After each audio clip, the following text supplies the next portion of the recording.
name is Michael Gabbianelli, and welcome to another episode of Tech Talk Tuesdays. In today's episode, we are going to be talking about sleeping pads. So sleeping pads are what we use as a mattress to keep us insulated from the cold ground when we are out camping.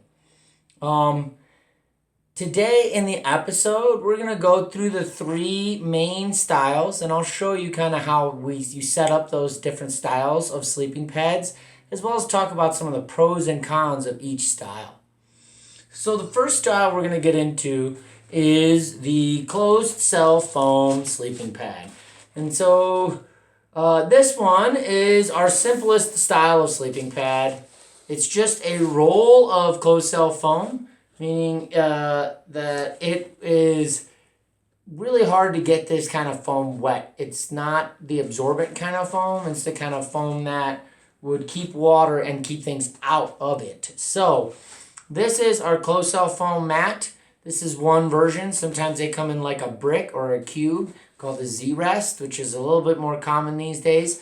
However, there are always kind of this bigger, bulkier style because, again, since they are foam, you can't really compress them down. So that's one of the main cons with this style of mat is it's big, it's bulky, and they're not very comfortable. As you can see, it's thick enough to insulate you, but not really enough that you're not going to be feeling those rocks and sticks that you're sleeping on. Setting this mat up is very easy. You're just going to unroll it into the area that you want to set up your mat and lay it down flat. Again, this is a great mat because unlike some of our other options we're going to explore today, it will not pop. So this mat is very, very, very durable. It can get wet, it can get poked with stuff, and it will still do the job of insulating you from the ground. That being said, it will not be the most comfortable 5-star sleep that you're ever gonna get. So, again, great option for beginning camper getting into it. They're very low cost, very high durability, and also a very easy option to get started with. So easy setup, right? So you don't have to worry about working on setting it up once you get to camp, which is really great. So that's the closed cell foam option. The next option we're going to explore is our air mattress. So this is our air pad. This is just one example. And what you jump out at you immediately is look how much smaller this pad is compared to our big rolled pad, right? So this one's going to be much smaller or most air mattresses are going to be much smaller than closed cell foam mattresses. You go ahead and take it out of the bag and unroll it. We're going to get it set up here. And you're going to see it's just pretty much a piece of cloth almost, right? That has a valve at one end that you can open and close. And you're going to go ahead and fill that air mattress with your lungs normally.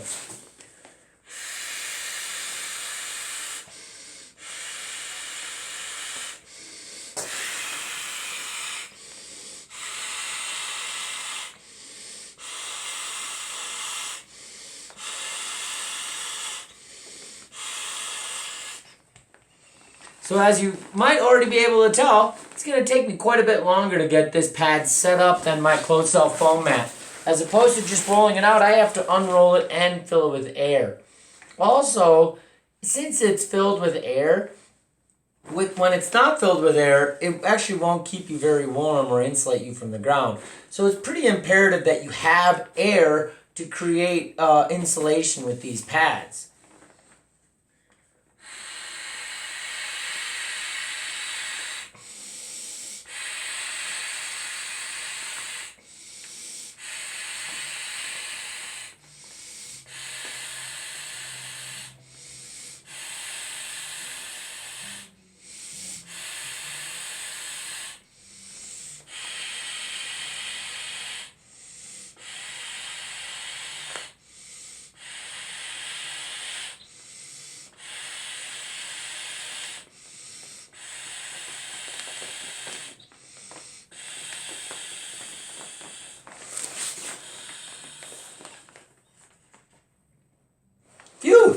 I did it! So as you can see, now that it's filled with air, it's created a nice insulative barrier that I can put down on the ground, and that is going to become my air mattress. So again, pretty comfortable for an outdoor pad. These are a really awesome option as well because they're super light and small, so very easy to get into a backpack or a dry bag or anything you need to put this into. You'll be able to find a spot since it's nice and small. Remember, starting from a bag about this big, so and it blows up into a full mattress. That being said, a couple of the downfalls of this style of pad is first that they're pretty expensive, and so especially the ones that are rated to lower degrees temperatures, so that are insulated inside of the air, those ones are going to be much more expensive than your traditional closed cell foam mat. Aside from the price difference, the thing that also can be tricky with these is if you do pop one of these, it is not going to insulate you from the ground any longer. And so they're somewhat delicate and need to be maintained and watched so that you don't pop that pad. Because if you do, and you're on a long trip, and this is you're going to be using to insulate you from the ground, you're now going to be kind of out of luck because this pad will not work when it's deflated. Most of them do come with a patch kit, so this one has a patch kit inside, and field repairs are possible. However, they can be challenging to do. Just finding the hole can be very challenging. Oftentimes what I find with these is you'll get a slow leak.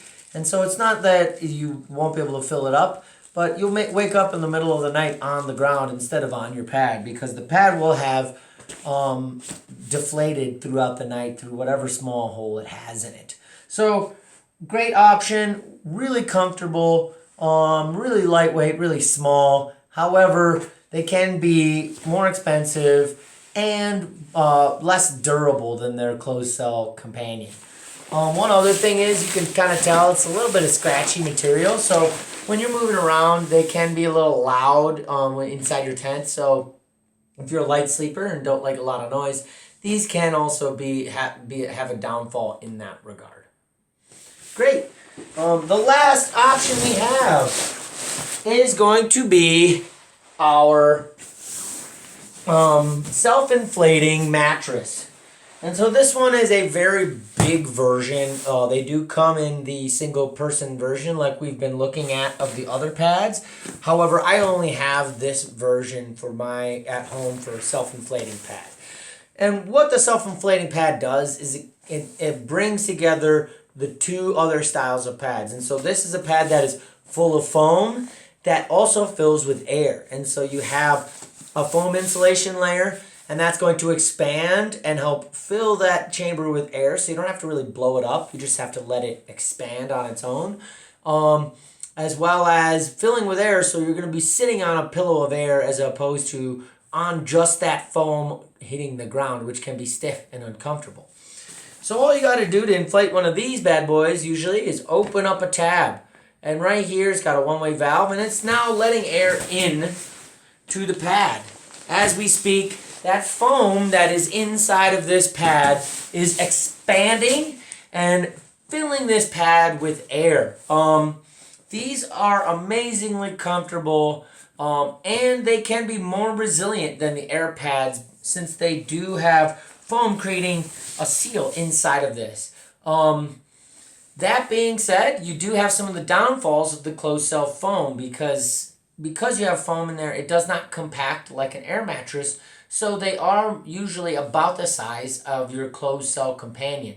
They can also be a little bit heavier and quite expensive. So you do have a high price, and but you do have raised durability, you have increased comfort, but you do have decreased packability. So this crossover mat's a great option. They do make a number of different styles of these as well. So you don't, this one's a double, but you can get this in a single, and you can again weigh the options of air versus closed cell versus self-inflating and find what style of pad you think would be best for you.